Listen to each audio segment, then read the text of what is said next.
আসসালামু আলাইকুম। সুপ্রিয় 18তম নিবন্ধন পরীক্ষার্থীবৃন্দ, আপনারা অলরেডি যারা প্রিলি পাস করেছেন, রিটেন পরীক্ষা দিয়েছেন। তবে আপনাদের রিটেন পরীক্ষার পরপরে দেশে একটা সমস্যা সৃষ্টি হয়, আপনারা সকলে জানেন যে কোটা আন্দোলন নিয়ে ছাত্রদের মাঝে যে আসলে ইয়েটা শুরু হয়, সে বিভেদটা আসলে অনেক দূরে চলে যায়। যা হয় ভালোর জন্য হয়, যদিও বলতে হয়, তবুও আপনাদের আসলে রিটেনের খাতা সম্পর্কে একটু আপডেট আমরা জানতে পারছি, যেহেতু আপনারা কমেন্টে অনেকে জিজ্ঞেস করেন যে আসলে কবে আপনাদের রিটেন রেজাল্ট দেবে। তো রিটেন রেজাল্ট কবে দিবে এবং কখন আপনাদের খাতা কাটা কমপ্লিট হবে, বা আপনাদের রিটেন ফলাফল কবে আসলে প্রকাশিত, সে সম্পর্কে আমরা আজ একটি আপডেট তথ্য পেয়েছি, যেটা আপনাদের কাছে শেয়ার করতেছি। সো কথা না বাড়িয়ে চলুন আমরা আমাদের মূল আলোচনা শুরু করি। 18তম শিক্ষক নিবন্ধন রিটেন পরীক্ষার আপডেট তথ্য। আমরা আজ অর্থাৎ 6 আগস্ট এনটিআরসি এর একজন ঊর্ধ্বতম কর্মকর্তা, তার কাছ থেকে রিটেন 18তম রিটেন আপডেট তথ্য জানতে চাইলে আমরা তাদেরকে জিজ্ঞেস করি যে স্যার, আসলে রিটেন 18তম আপডেট তথ্য সম্পর্কে আপনি যদি কিছু বলতেন।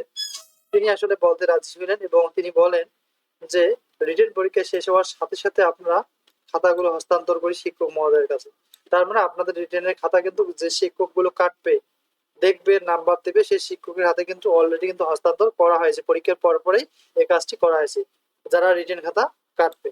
কিন্তু আপনারা জানেন যে দেশে কোটা আন্দোলনের কারণে অনেক শিক্ষক কোটা আন্দোলনে যোগদান করে, তাই খাতার বিষয় এখনো অনিশ্চিত, অর্থাৎ কেউ কাটতে ধরছে আর কেউ কাটতে এখনো ধরেনি।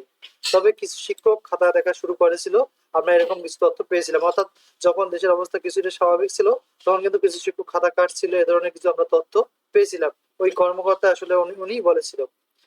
তবে এনটিআরসিএ এর কর্মকর্তা আরো বলেন যে নতুন সরকার গঠন হলে আমরা খসড়াভাবে রিটেন রেজাল্টের ডেট প্রকাশ করব, তখন আপনারা মূল তথ্য জানতে পারবেন।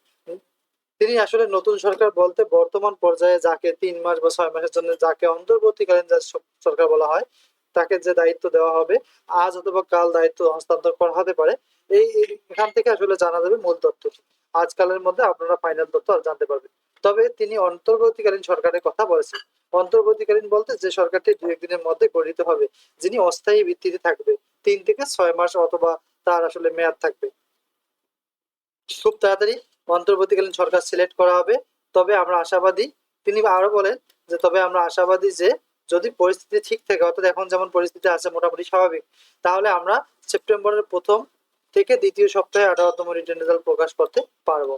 তো আশা করি আপনারা বিষয়টি বুঝতেছেন যে আপনাদের রিটেন রেজাল্ট আসলে সেপ্টেম্বরে প্রকাশিত হবে, এই মাসে আপনাদের রিটেন রেজাল্ট প্রকাশিত হবে না। So thank you for watching this video. এ ধরনের গুরুত্বপূর্ণ আপডেট এবং সামনে 18তম ভাইবা সম্পর্কে জানতে অবশ্যই চ্যানেলটি সাবস্ক্রাইব করবেন। আর আপনারা জানেন যে আমরা 19তম নিয়ে কার্যক্রম অলরেডি শুরু করেছি। 19তম সম্পর্কে যারা 19তমতে যারা পরীক্ষা দিবেন, তারা চাইলে আমাদের চ্যানেলের সাথে থাকতে পারেন। So thank you for watching this video. See you another video.